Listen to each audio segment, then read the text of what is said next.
Ruh itu Pak Ustaz.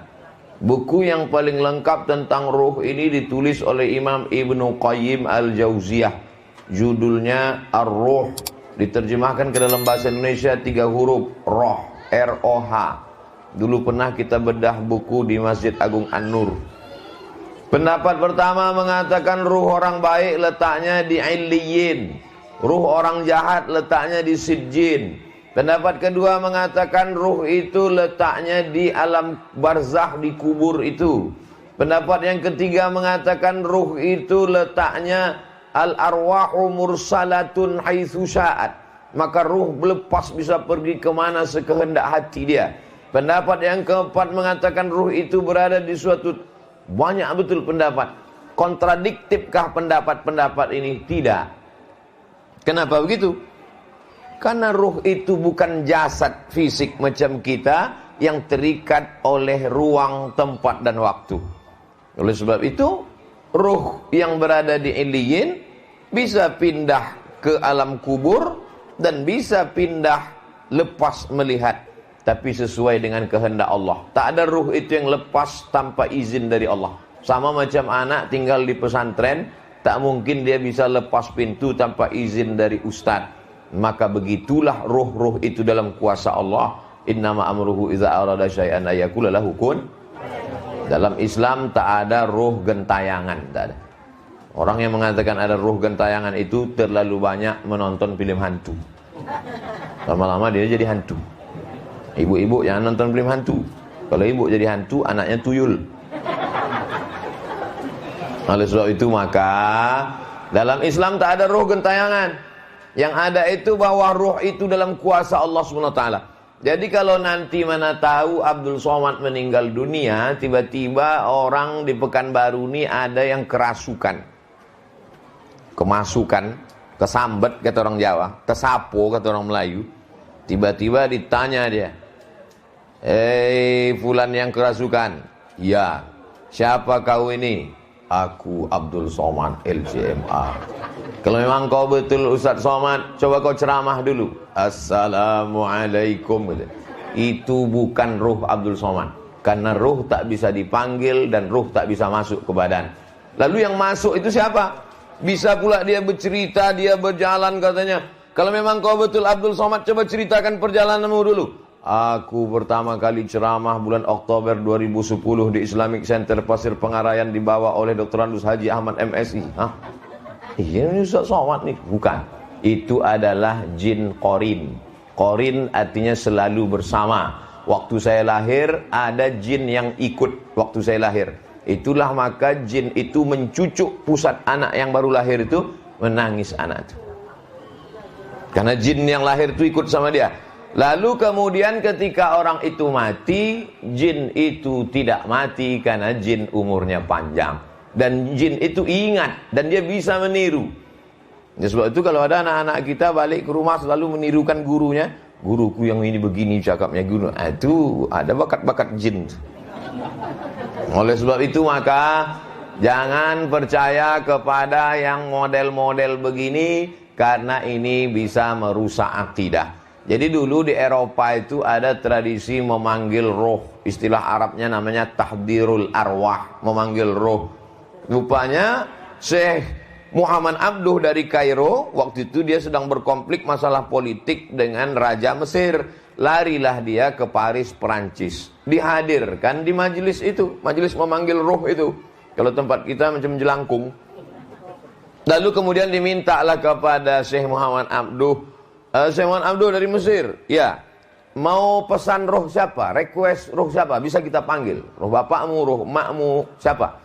Kata Syekh Muhammad Abduh, tolong panggilkan roh Nabi Isa. Aku mau bertanya kepada dia, sebetulnya dia udah meninggal atau masih hidup? Apakah dia bagaimana dulu? Kata yang manggil itu, roh yang lain bisa, tapi roh ini tidak.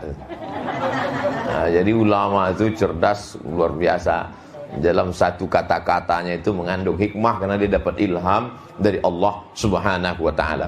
Ruh itu tidak bisa ditengok, tak bisa dipegang karena dia bukan maddi materi. Sedangkan materi itu bisa ditangkap dengan panca indera. Tapi ada orang-orang yang disingkapkan Allah taala hijabnya, maka dinampakkannya lah ruh-ruh itu maka kemudian pada dasarnya kita ini tidak pernah mati. Di 5 alam yang kita lewati itu kita hidup. Alam yang pertama namanya alam roh. Kalau 1 namanya roh, kalau 2 namanya ruhani, kalau banyak namanya arwah. Waktu itu belum ada kulit, belum ada kuku, belum ada bulu, belum ada darah, belum ada daging, belum ada tulang, belum ada sumsum. Yang itu waktu hanya roh saja. Waktu itulah Allah bertanya kepada roh itu semuanya. Kata Allah Ta'ala, alastu bi rabbikum, bukankah aku ini Tuhan kamu? Waktu itu semua roh menjawab, bala syahidna, kami bersaksi engkaulah Tuhan kami ya Allah. Waktu itu kita sudah hidup. Lalu kemudian dari alam roh itu pindah kita ke alam rahim. Di alam rahim itu kita tinggal 9 bulan 10 hari yang normal. Tapi dalam beberapa fikih dikatakan bisa janin itu bertahan sebelum ada operasi sesar, bisa bertahan sampai 2 tahun baru keluar. Sekarang tak ada itu. Karena sekarang asal udah lewat, bolah kata dokter. Lalu kemudian di alam rahim itu pun kita hidup juga. Lalu kemudian pindahlah ke alam yang ketiga, ini alam dunia. Kalau ikut Nabi 63 tahun. Baina sittina wa sab'in kata Nabi, antara 60 sampai 70. Lalu kemudian keluar dari alam ini, itulah alam yang lama, namanya alam barzah. Dan di alam barzah itu pun kita hidup juga. Kalau di alam barzah itu tak hidup, untuk apa salam pada kubur? Lewat di jembatan, setelah jembatan Harapan Raya, arah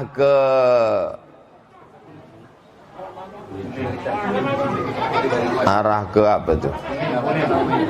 Nah, saya mau mancing aja. Yang ternyata yang diingat ibunya Alam Mayang. Apa kata kita waktu lewat jembatan di situ? Assalamualaikum ya ahlad diyar minal mu'minin wa inna insyaallah bikum lahiqun yarhamullahul mustaqdimina wal mustakhirin nas'alullaha lana wa lakumul afiyah. Itu menunjukkan bahwa ruh itu tak mati, hidup dia. Itulah maka kita ucapkan salam. Takkan mungkin kita mengucapkan salam pada batu nisan, tak mungkin mengucapkan salam pada pokok kayu. Itu menunjukkan ruh itu hidup dan dia menjawab salam. Itulah maka kita tegak di depan makam Nabi Muhammad SAW. Assalamualaikum ya Rasulullah, Assalamualaikum ya Habiballah, Assalamualaikum ya khaira khalqillah, Assalamualaikum ya safwatallah. Dan dari Pekanbaru ini kita ucapkan salam kepada dia di Madinah. Assalamualaikum ayuhan nabiyyu wa rahmatullahi wa barakatuh. Ziarah kita ke makam Baqi dan Ma'la, itu juga kita ucapkan Assalamualaikum ya ahla diyar minal mu'minin wa inna insyaallah bikum lahiqun yarhamullahul mustaqdimin wal mustakhirin nas'alullaha lana wa lakumul afiyah. Lalu sesudah itu pindahlah kita ke alam yang terakhir, itulah dia alam akhirat. Dan di alam akhirat itu pun kita hidup. Maka sesungguhnya kita tidak pernah mati, dengan makna bahwa mati tak ada wujudnya, tak ada hidupnya. Hanya saja kita keluar dari cangkang, macam bekicot, macam keong, macam seafood. Keluar isinya itu lapuklah dia. Kita gali tanah, berapa kali ketemu orang-orang yang tinggal di tepi pantai, kulit kerang, keong, siput. Yang sudah keluar, maka lapuklah dia menjadi tanah. Kena penyakit osteoporosis. Rajinlah berjalan kaki 10.000 langkah sehari. Minum susu. Kalau tidak nanti tulang Anda akan rapuh macam kulit kerang masuk ke tanah. Kenapa tulang kita ini, daging ini tak busuk? Karena masih ada roh bersemayam di dalam jasad. Ketika jasad keluar dari roh keluar dari jasad, maka jasad ini busuk, mati. Tapi ada yang tetap hidup, itulah dia roh. Tapi sekarang yang banyak diperhatikan orang, roh apa jasad? Jasad. Menonton TV kita dari jam 6 pagi sampai jam 6 sore, semua iklan di TV itu tentang roh apa jasad? Jasad. Dari mulai iklan tumit kaki pecah-pecah, sampai ketiak hitam, sampai ketombe, semua. Dan sekarang orang sibuk mengurus zakat. Zakat pula. Jasad. Sibuklah mengurus jasad, operasi plastik, semua ditajamkan. Dari mulai dagu sampai hidung.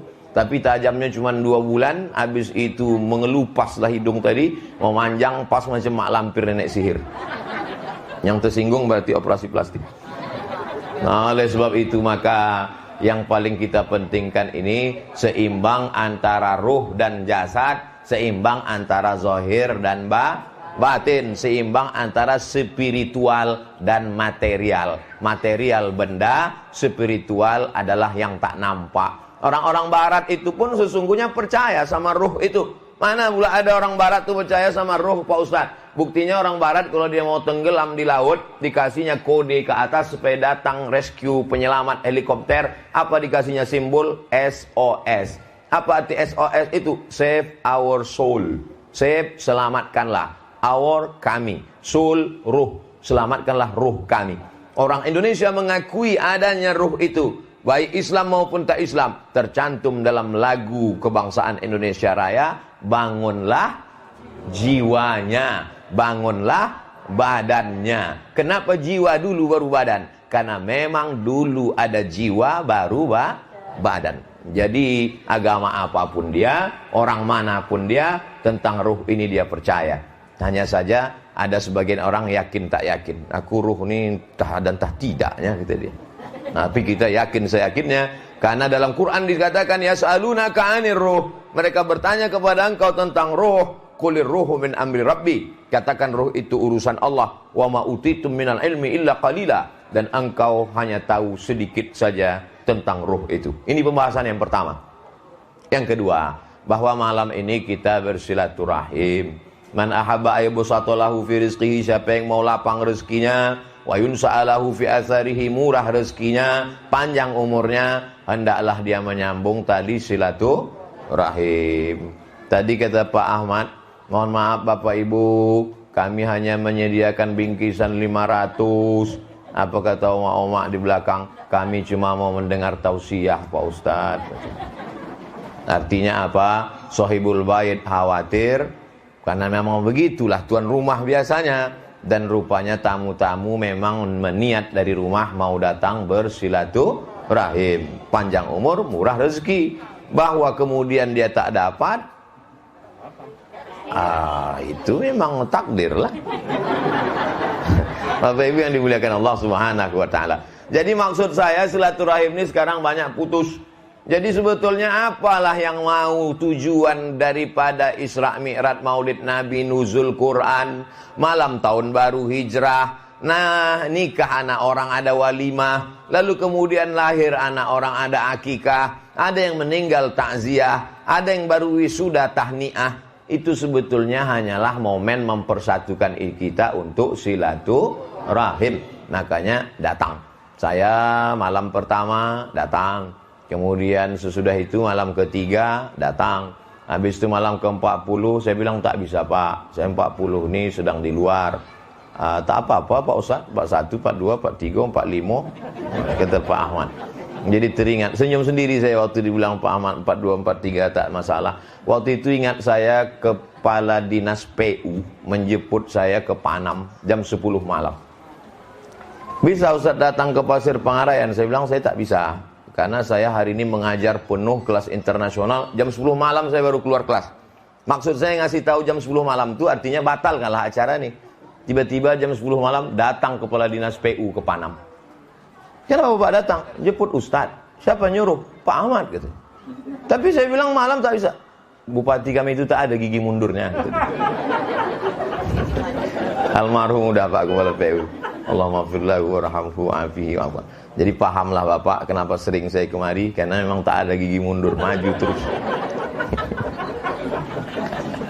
Alhamdulillah silaturahim kami ini sudah terjalin. Oktober 2010 lah saya pertama kali sampai ke Islamic Center Pasir Pangarayan. Ini udah Oktober pula 2020. 10 tahun sudah berjalan. Bolak-balik. Macam-macam yang saya alami dalam perjalanan ke pasir itu.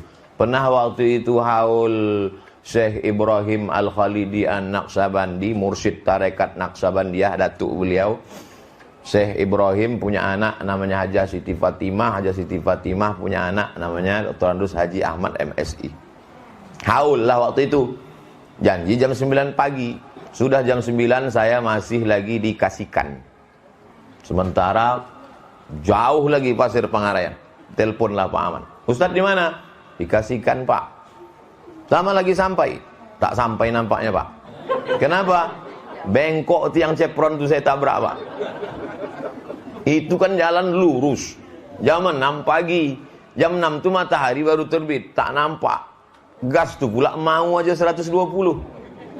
Bengkok. Sampai sekarang kalau lewat situ saya tengok tiang tuh. Masih bengkok lagi. Macam-macam perjalanan. Sampailah ke 2020. Mudah-mudahan kami bersahabat di dunia, bertetangga di surga. Tidak kami berdua aja. Bapak-bapak ibu masuk juga. Cuman agak lama sedikit. Bapak ibu yang dimuliakan Allah Subhanahu wa taala. Karena kalau bersahabat berkawan di dunia ini tak lama. Kadang kita bersahabat nih karena sama-sama ada. Ada orang, ada kita, baru sedap ketawa. Sama-sama kerja dia, kerja kita. Begitu kita tak kerja, pahit senyum kita. Jadi sebab itu kalau bersahabat karena Allah, maka insya Allah abadi sampai mati dalam keadaan la ilaha illallah Muhammadun Rasulullah. Mana buktinya? Nih, kita datang kemari ini karena orang hidup, apa karena orang meninggal? Karena orang meninggal. Berapa banyak orang hidup buat acara kita tak datang.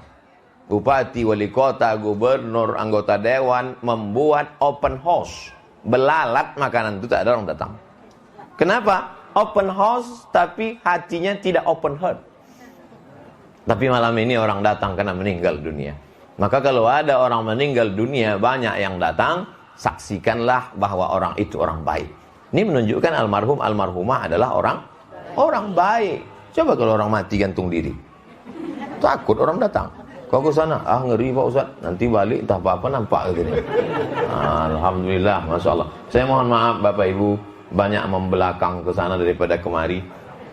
Atau bapak-bapak senyum menengok saya ini macam lain, ada jeruji besi. Masya Allah, tabarakallah. Itu poin yang kedua, silaturahim. Poin yang ketiga, kenapalah kita membaca Yasin Pak Ustaz? Udah saya lipat-lipat ini. Mohon maaf nih Pak Ahmad. Buku Yasin ini saya lipat beberapa lembar. Ada poin yang mau saya sampaikan.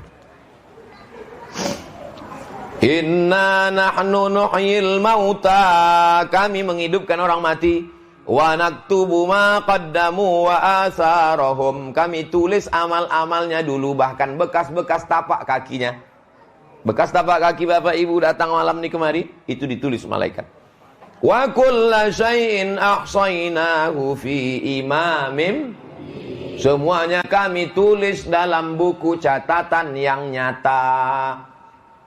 Oh, jadi tapak kaki ditulis Pak Ustaz? Ya, kami naik mobil tadi Pak Ustaz. Bekas-bekas bannya itu pun dicatat. Inna alaikum lahafizin kiraman katibin ya'lamuna ma taf'alun. Itulah maka disuruh kita baca Yasin tiap malam. Jadi Pak Ustadz sering menceramahkan tiap malam baca Yasin. Ustadz sendiri mengamalkan apa tidak? Saya tiap malam baca Yasin. Secapek-capeknya, semengantuk-mengantuknya, kalau keluar kota udah tak buka lagi mata, habis subuh wajib saya baca. Untuk diri saya, tak saya wajibkan ke jamaah. Tapi kalau tenang, baca Yasin. Bisa sebelum tidur, atau pas bangun malam mau tahajud, atau menjelang subuh, atau sesudah subuh. Jangan sampai tinggalkan ya Yasin. Jadi jangan kita berceramah, bacalah Yasin, bacalah Yasin. Ustaz baca, jangan tanya lagi ke aku.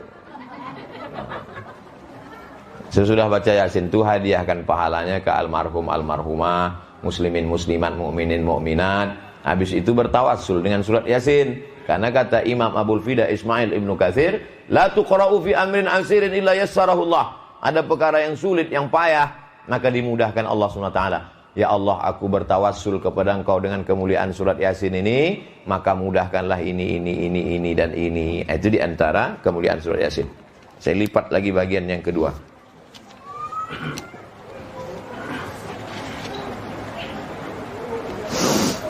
Wa in kullun lamma jami'ul ladaina.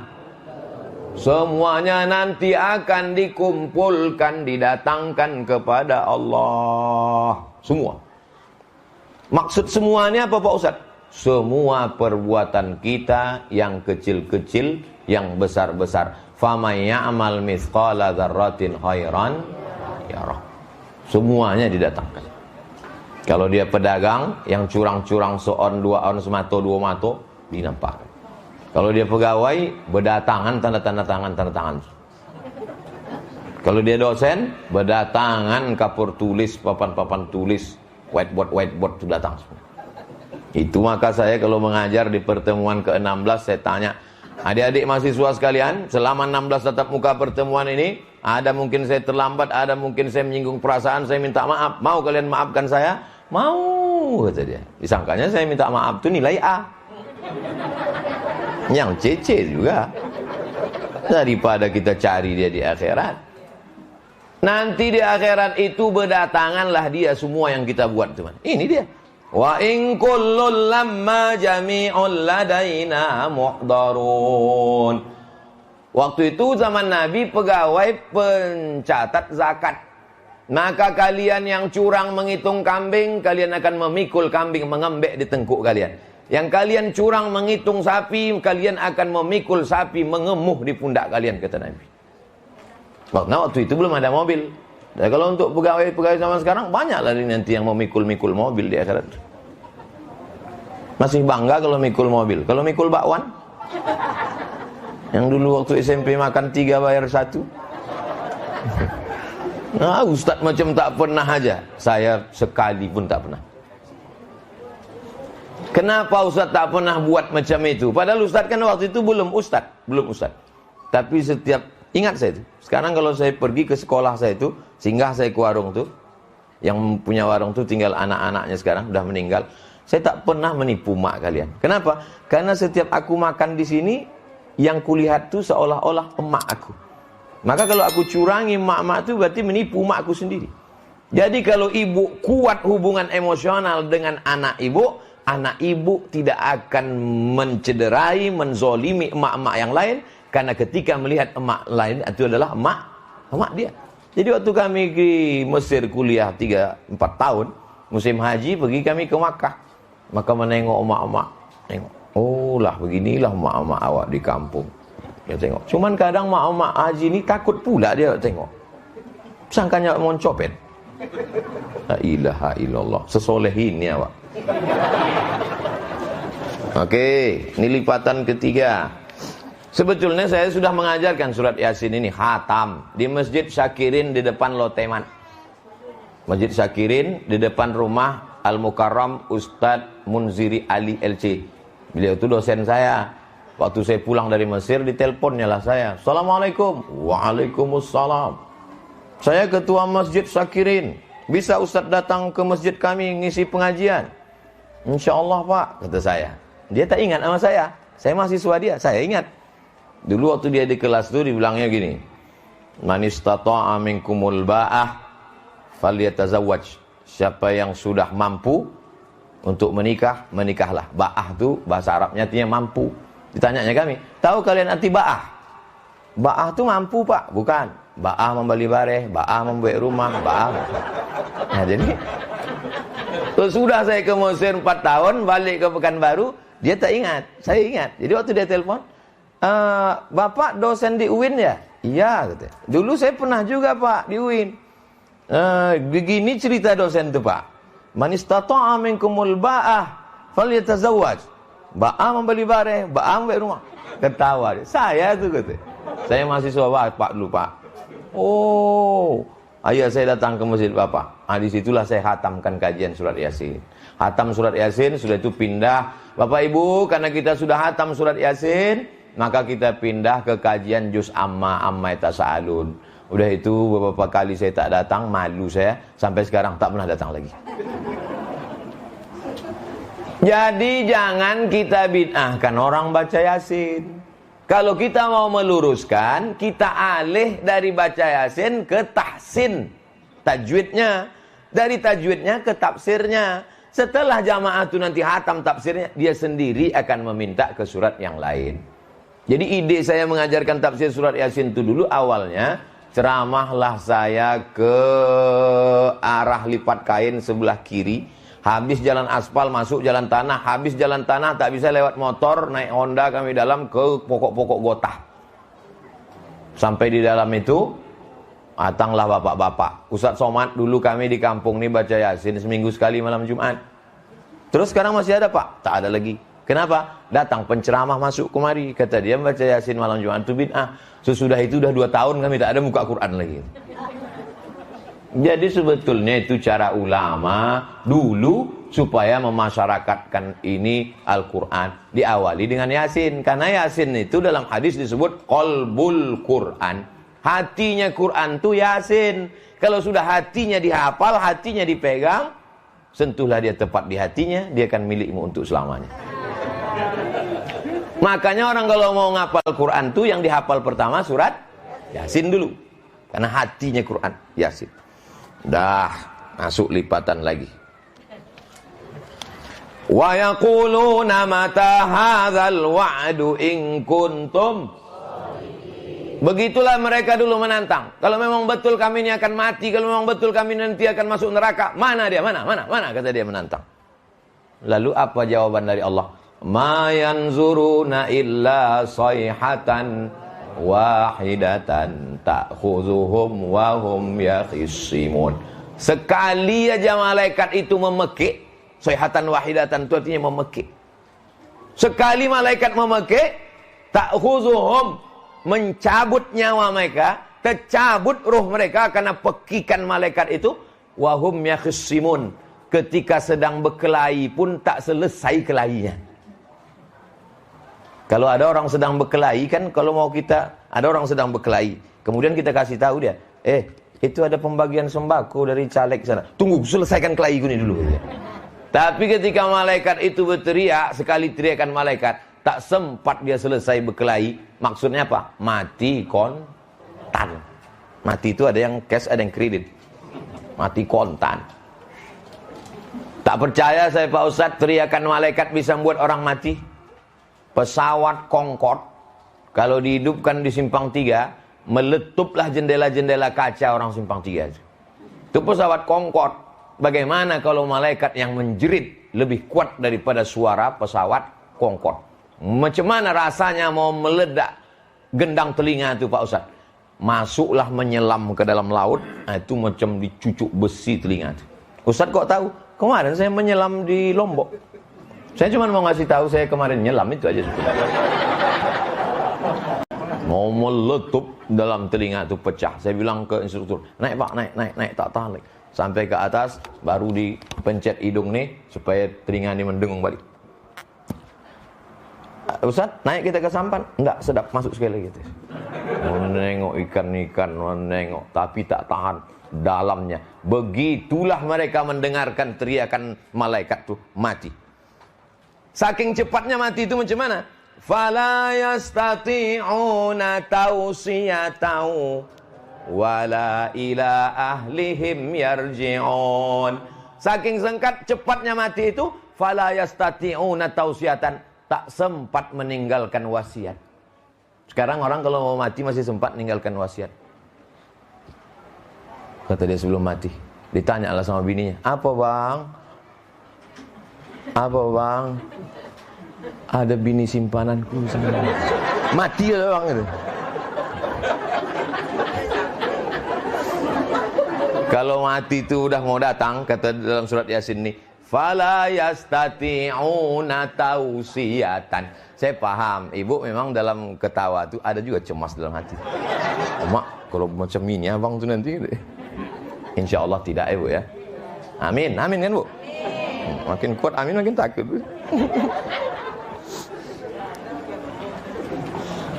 Berapa kali malaikat itu menjerit membuat manusia ini mati? Nih, udah saya lipat-lipat nih udah. In kanat illa sayhatan wahidatan fa idahum jami'un ladaina muhdarun. Satu teriakan malaikat, mati sampai tak sempat meninggalkan pesan. Berteriak malaikat sekali lagi, bangkit dari kubur. Berapa kali menjerit? Sekali menjerit, mati. Menjerit sekali lagi, hidup. In kanat illa sayhatan wahidatan fa idahum jami'un ladaina muhdarun. Kita ni kalau mati membusuk apa tidak? Ada yang busuk, ada yang tidak. Menggelembunglah perut ini karena usus itu masuk angin, seminggu, 2 minggu, 3 minggu pecah perut.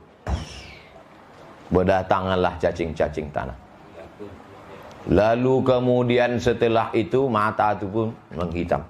Habislah semua, tapi ada satu yang tak hancur, namanya azmuz zanab, ujung tulang belakang sebesar ibu jari tak hancur.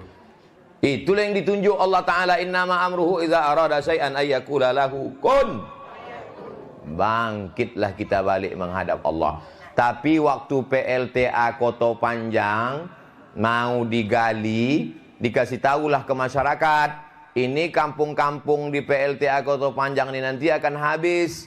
Kubur-kubur ini mesti dipindahkan. Akhirnya dipindahkanlah beberapa kubur, jangankan jenazahnya, kain kapannya pun tak dimakan cacing tanah. Apa dalilnya nih Pak Ustaz? Hadis Nabi. Innallaha harrama arda ajsadal anbiya. Allah mengharamkan tanah memakan jasad nabi-nabi. Oh, kalau begitu ada nabi di Koto Panjang? Tak ada nabi. Kenapa jasadnya tak hancur? Al ulama warasatul anbiya. Tapi Pak Ustaz, di kampung kami ada juga jasadnya tak hancur. Beda. Kalau dia tak hancur tapi bertambah memanjang, itu orang dimasuki setan, dukun-dukun. Kuku memanjang, rambut memanjang, kumis memanjang. Waktu digali, penggalian kubur, nampak memanjang kuku. Nah, itu berarti karena dimasuki setan, masuk setan ke dalam jasad itu. Tapi kalau dia orang soleh, maka kain, bukan 1-2 saksi, anaknya, murid-muridnya yang menengok itu bercerita ke saya, nampak kami kain kafannya Pak Ustadz, dan kami buka kain penutup wajahnya, pas macam meninggal dulu, kami kuburkan. Begitulah kalau Allah mau menjaga, sampai cacing-cacing tanah pun tak mau menggigit dagingnya. Sebaliknya pula sekarang, belum mati kok udah digigit cacing. Habis daging itu dimakan cacing, diabetes meletus. Golak ibu-ibu. Lalu kemudian orang yang baik-baik itu di mana tempatnya Pak Ustadz? Inna ashabal jannatil yawma fi syughulin. Itu sedapnya ceramah di sini. Hafal semua jamaahnya. Orang yang baik-baik itu sibuk di dalam surga makan buah-buahan. Itulah kenapa sekarang banyak ibu-ibu tak mau makan nasi. Ibu nggak makan nasi, buah-buahan aja gitu. Iyo pula, rupanya udah habis 3 piring. Hum wa azwajuhum fi zilalin alal araiki muttaqiun. Mereka akan di surga itu bersama pasangan-pasangan mereka di bawah naungan pokok kayu, di atas kursi-kursi dipan-dipan, dan mereka bersandar di situ. Jadi begitu cuman surga itu Pak Ustadz. Macam malam mayang aja rasanya. Ini gambaran. Surga itu adalah mala a'yunun ra'at, tak pernah ditengok mata, wala udhunun sami'at, tak pernah dengar telinga, wala khatara ala qalbi bashar, tak pernah terlintas di hati manusia. Lahum fiha fakihatu walahum ma yad'un. 2 kali disebut buah-buahan. Begitulah pentingnya makan buah. Lalu apalah dapat mereka dari Allah Ta'ala? Diulang sampai 3 kali kadang waktu baca ni. Salamun qawlam mir rabbir rahim. Salamun qawlam mir rabbir rahim. Salamun qawlam mir rabbir rahim. Kenapa dibaca 3 kali Pak Ustaz? Dengarlah si Abdurrahman Sudes di Masjidil Haram, kalau pas membaca ayat-ayat penting 3 kali diulang. Oh, nangis si Abdurrahman Sudes. Jamaah-jamaah umrah dari Pekanbaru pun menangis juga. Apa yang kau tangiskan tadi? Habis sudah cadet kuning. Tapi jamaah Pak Ahmad ni paham semua. Nih, masih saya lipat-lipat lagi. Wa man nu'ammirhu nunakkishu fil khalq afala ya'qilun. Siapa yang kami panjangkan umurnya, kami balikkan kejadiannya macam dia dulu. Pertama dulu waktu belajar berdiri kaki dia bergoyang. Kalau udah agak tua sikit pun begitu. Dulu waktu pertama lahir pandangannya sejengkal. Dulu kata orang-orang tua dulu, katanya dulu waktu anak kecil tu lahir macam anak tikus. Mata tu tertutup macam anak kucing, tertutup. Anak sekarang lahir terbuka langsung. Betul tu Bu? Betul kata Ibu. Aku yang cerita tu almarhumah Mas. Kata dulu budak-budak kecil ni lahir matanya tertutup macam anak kucing. Anak sekarang tu lahir terbuka. Entah apa sebabnya. Entah gara-gara omaknya menonton YouTube. Begitu juga lah kita ni kalau sudah tua rupanya pandangan tu pun balik sejengkal. Saya setelah umur 40 ni yang paling saya rasakan mata sama ingatan. Dulu tajam, sekarang tak. Tapi ada juga hikmahnya. Kalau saya ceramah di depan saya banyak ibu-ibu, itu tak bisa saya bedakan mana anak gadis, mana nenek, sama aja. Yang kedua ingatan. Dulu waktu awal-awal pengajian di Akramun Nas itu tak ada saya bawa catatan.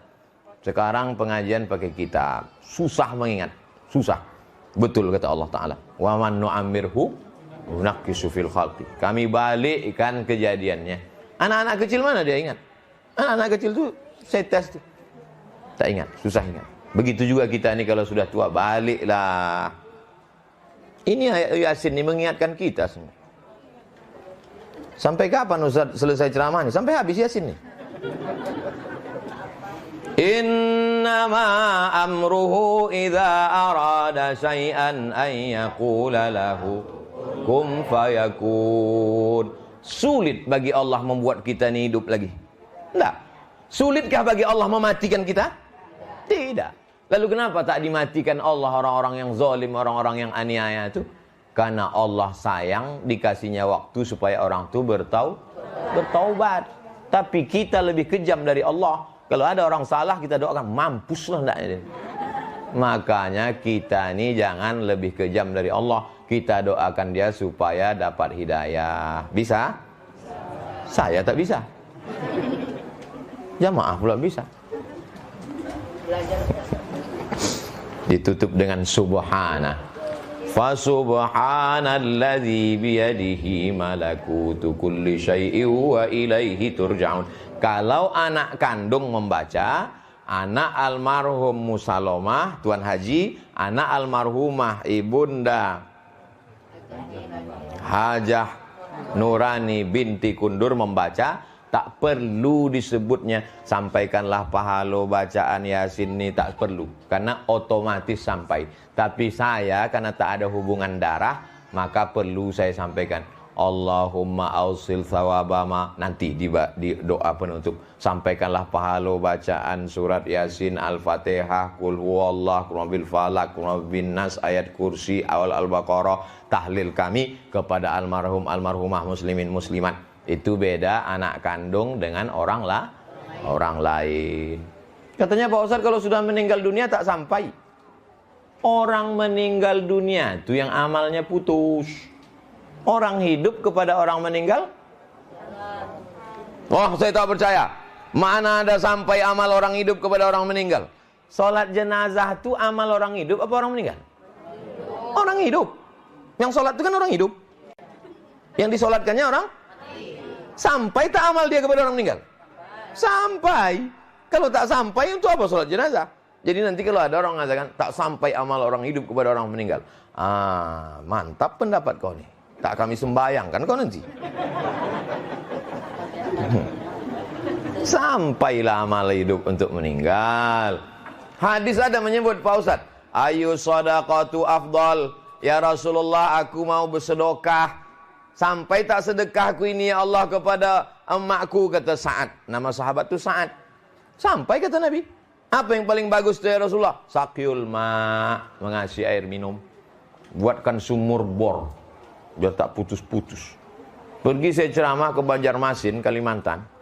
Di rumah Bapak Haji itu dibuatnya freezer kulkas, tapi tak sampai jadi air dingin. Setiap orang yang lalu lalang minum situ. Ini untuk apa Pak Haji? Wakaf untuk almarhum almarhumah supaya sampai ke tadi. Itu belum nampak saya lagi di Pekanbaru.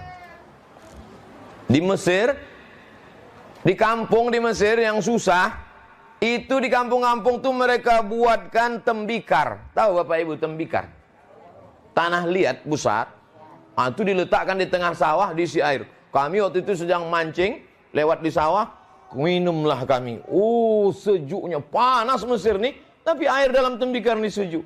Hebat betul, kami tengok dari atas, rupanya berlumut tembikar itu. Awak udah sempat minum. Macam mana lewatnya tenggorokan kita tenang, begitulah mengalir sampai ke makam orang tua. Di Malaysia, ada pintu di masjid Malaysia itu, kotak-kotak besar. Asal kita ambil satu air, keluar air baru. Asal ambil satu air, keluar air baru. Ambil air, keluar baru. Ini yang begini-begini ini belum nampak, perlu kita buat di Pekanbaru. Masjid UKM, Universiti Kebangsaan Malaysia, sholat Jumat jam 12, jam 11 itu pisang-pisang sama nasi lomak, nasi ubuh. Kami selalulah datang jam 11. Di masjid pom bensin depan Purna MTQ saya tengok dah mulai. Saya selalu saya tengok asal habis sholat Jumat, anak-anak muda tu lari ke belakang. Apa yang rupanya ada nasi kotak di belakang. Saya mau mengambil, malu pula. Dah mulai di Pekanbaru. Itu diniatkan. Jadi Bapak Ibu, ini malam ini semuanya alhamdulillah. Orang mati meninggal dunia, kalau ditanya Allah Ta'ala, hai orang meninggal, mau tak kau hidup lagi? Apa kata orang meninggal? Laula akhartani ila ajalin qarib. Kasihlah aku hidup walaupun sekejap saja ya Allah. Kata Allah, kalau kau hidup sekejap kau mau apa? Fa'asaddaqo, aku mau bersedekah. Tak ada dia bilang, kalau aku hidup aku mau umroh, tak ada. Kalau aku hidup aku mau haji, kata tak ada. Kalau aku hidup aku mau tahajud, tak ada. Aku mau bersedekah. Kenapa orang meninggal tu mau bersedekah? Setelah diteliti oleh para ulama, ternyata pahala sedekah sudah dapat balasannya ketika dikubur. Pahala haji nanti di surga. Tapi pahala sedekah sudah dapat balasannya ketika dikubur. Jadi pernah suatu hari saya pulang ke rumah, kata almarhumah omak saya, hebat ceramah di masjid tadi. Aku mendengar ceramah tadi, rajinlah aku bersedekah lopat nih, kata dia. Kenapa gitu mak? Apa cerita ustaz itu tadi?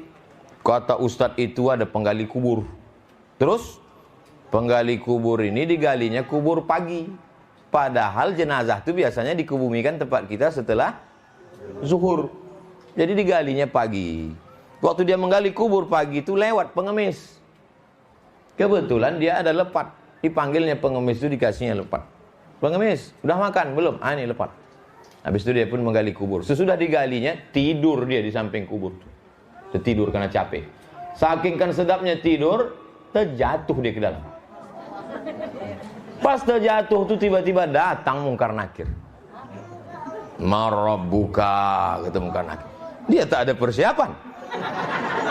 Gali kubur. Dipukul lah sama malaikat Mungkar Nakir tadi. Di mana mau dipukul Mungkar Nakir itu, datang lopat tuh menolong. Pukul tangan, datang lopat ke tangan. Pukul kaki, datang lopat ke kaki. Sampai akhirnya datanglah orang keluarga jenazah, tengoknya tidur. Pak bangun pak. Terbangun dia balik. Kalau gitu mesti sering kita bersedekah lopat nih kita almarhum. Sebetulnya inti yang mau disampaikan itu adalah sedekah. Jangan sampai tak bersedekah. Jadi ibu, bapak, besok pagi cari panti asuhan, sedekah. Antarkan makanan ke sekolah, ke pesantren, sedekah. Itu yang dapat saya sampaikan, lebih kurang 1 jam. Itu maka dari tadi saya nengok sana, nengok jam itu saya tengok. Jam 9:10. Saya mohon maaf kepada keluarga almarhum almarhumah, banyak silap, banyak salah kepada para jamaah. Di akhir majlis mari kita membaca doa. Astaghfirullahalazim. Astaghfirullahalazim.